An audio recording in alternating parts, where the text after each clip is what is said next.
Imagine standing on a wind-swept cliff in what is now Gibraltar 40,000 years ago, watching the last members of an entire human species struggle to survive. The Neanderthals weren't the brutish cavemen of popular imagination. They were sophisticated survivors who had dominated Europe for over 300,000 years. Yet something went catastrophically wrong. Recent DNA evidence reveals a shocking truth. The final Neanderthal populations were so genetically isolated that they were essentially living in evolutionary dead ends. In their last refuges across southern Spain and Croatia, groups of fewer than 50 individuals clung to existence, their gene pools dangerously shallow. These weren't thriving communities, they were the last gasps of a dying species. But here's what most people don't know. The Neanderthals didn't simply lose a competition with Homo sapiens. New archaeological evidence from Gorham's Cave in Gibraltar shows they survived there until at least 37,000 years ago, thousands of years after they supposedly went extinct elsewhere. What were they doing in those final millennia? The answer is both haunting and remarkable. These last Neanderthals developed unique survival strategies found nowhere else in the archaeological record. They began hunting smaller game, rabbits, birds, even tortoises, something earlier Neanderthals rarely did. They were adapting, changing, desperately trying to survive in a world that was leaving them behind.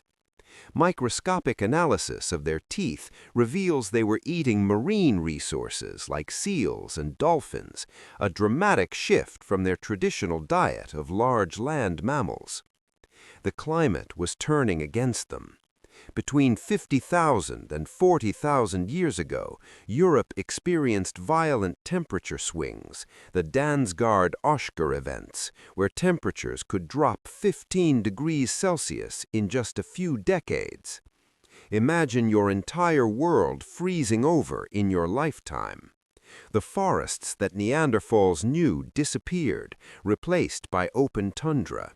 The large animals they specialized in hunting, woolly rhinoceroses, cave bears, massive deer, were vanishing. But the Neanderthals had survived ice ages before. They had weathered climate catastrophes that would have destroyed lesser species. So why did they fail this time? The answer lies in a factor they had never encountered before: us. When Homo sapiens arrived in Europe around 45,000 years ago, they brought something more dangerous than spears or superior tools. They brought numbers. Genetic studies suggest Homo sapiens populations were up to 10 times larger than Neanderthal groups. In the competition for resources, the Neanderthals were simply outnumbered. Recent excavations at the Spy Cave in Belgium have uncovered something extraordinary, evidence that the last Neanderthals there were butchering their dead. Cut marks on Neanderthal bones suggest cannibalism, but not for ritual purposes, for survival. These people were starving. The desperation of their final days is written in their bones. Yet even in their darkest hours, the Neanderthals maintained their humanity. At Shanidar Cave in Iraq, we found evidence of a Neanderthal who lived to old age despite being severely disabled, deaf, partially blind, with a withered arm. Someone cared for this individual for years, perhaps decades. This wasn't a species that abandoned its weak. They protected them until the very end. The last Neanderthals also created art. In Gorham's Cave, archaeologists discovered an abstract engraving, a hashtag-like pattern carved deliberately into the rock.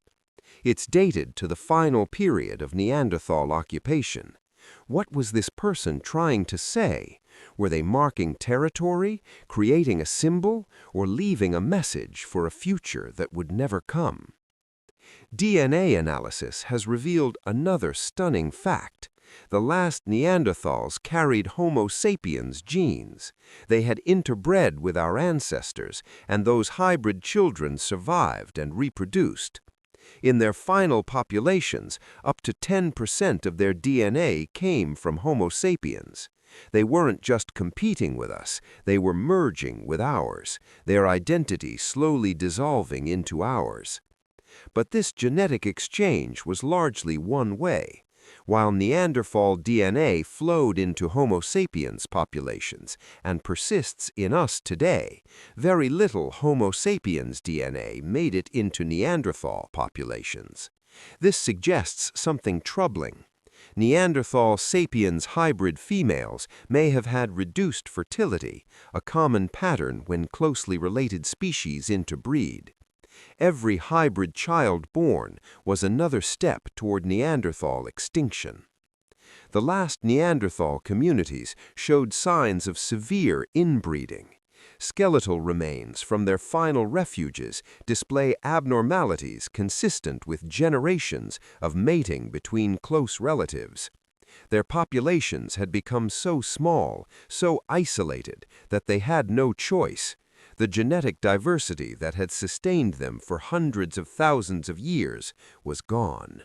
In the Caucasus Mountains, at Mezmai's Cave, researchers found the remains of a Neanderthal infant who died around 40,000 years ago.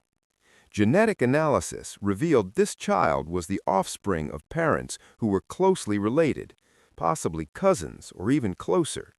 This wasn't an isolated case, it was the norm in the final Neanderthal populations. They were trapped in a genetic spiral from which there was no escape.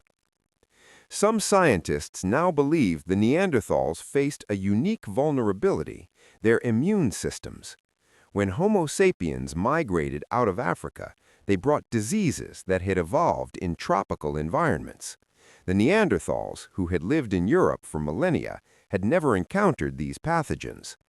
Recent studies of ancient DNA suggest that diseases introduced by Homo sapiens may have devastated Neanderthal populations, much like European diseases decimated Native American populations thousands of years later. The archaeological record shows something else disturbing. The last Neanderthals were increasingly isolated from each other. Sites that once showed evidence of trade and interaction, exotic stone tools from hundreds of kilometers away, now contained only local materials. The networks that had connected Neanderthal communities across Europe were breaking down. They were becoming islands, cut off from each other, unable to share resources or genes. At Les Côtes in France, archaeologists discovered a site where Neanderthals and Homo sapiens lived in the same region, possibly at the same time. The Neanderthal tools show something remarkable. They had started copying Homo sapiens technology. They were making blade tools and ornaments similar to those of their competitors. This wasn't cultural exchange, it was cultural desperation. They were trying to adopt the strategies of the species that was replacing them.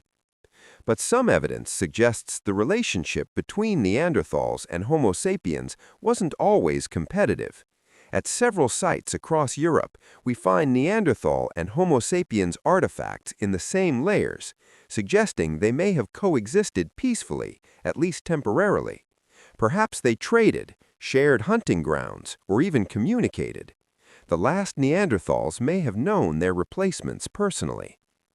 One of the most poignant discoveries comes from El Cidrón Cave in Spain, where a group of 13 Neanderthals, men, women, and children, died together around 49,000 years ago.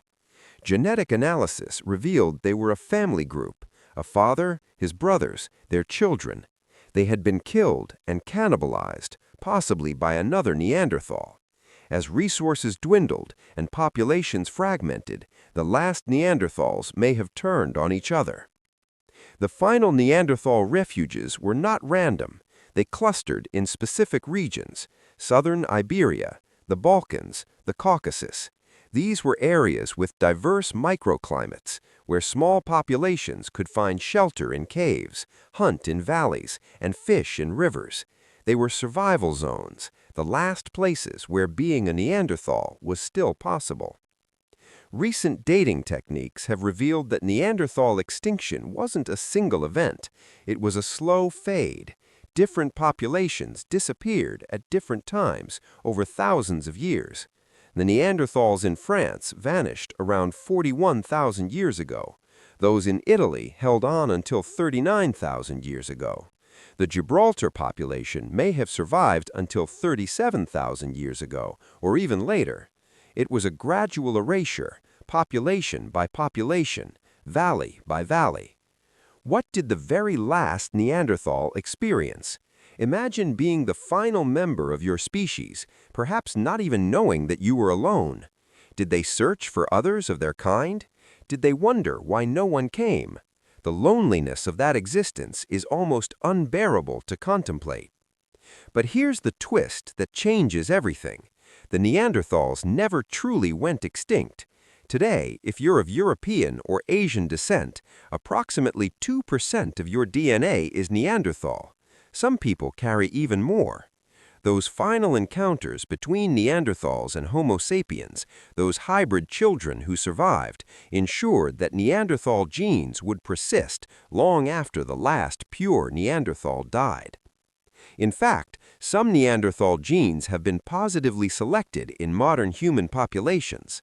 Genes affecting skin color and hair color, immune function, and even our response to sunlight came from Neanderthals. They gave us genetic tools to survive in the environments they had mastered for hundreds of thousands of years. In a very real sense, the Neanderthals didn't lose, they merged. Recent studies have identified Neanderthal genes that affect our risk for depression, our pain sensitivity, and even our tendency toward being morning people or night owls. Every time you feel a certain way, think a certain thought, you might be experiencing an echo of Neanderthal consciousness, a ghost of their experience living on in your neurons. The last Neanderthals left us one final gift, a mirror. By studying their extinction, we see the fragility of human existence. They were intelligent, adaptable, and resilient, yet they disappeared. They survived for 300,000 years, far longer than Homo sapiens has existed as a distinct species. If they could disappear, so could we. Climate change, population fragmentation, disease, competition for resources, the factors that destroyed the Neanderthals are not ancient history. They are the challenges we face today. The last Neanderthals are a warning from the past, a reminder that no species, no matter how successful, is guaranteed survival. So the next time you look in the mirror, remember, you're looking at a hybrid, a fusion of two human species. The Neanderthals live on in you, in your genes, in your immune system, perhaps even in your thoughts. Their final days weren't the end of their story. They were the beginning of ours. The last Neanderthals didn't disappear. They became us.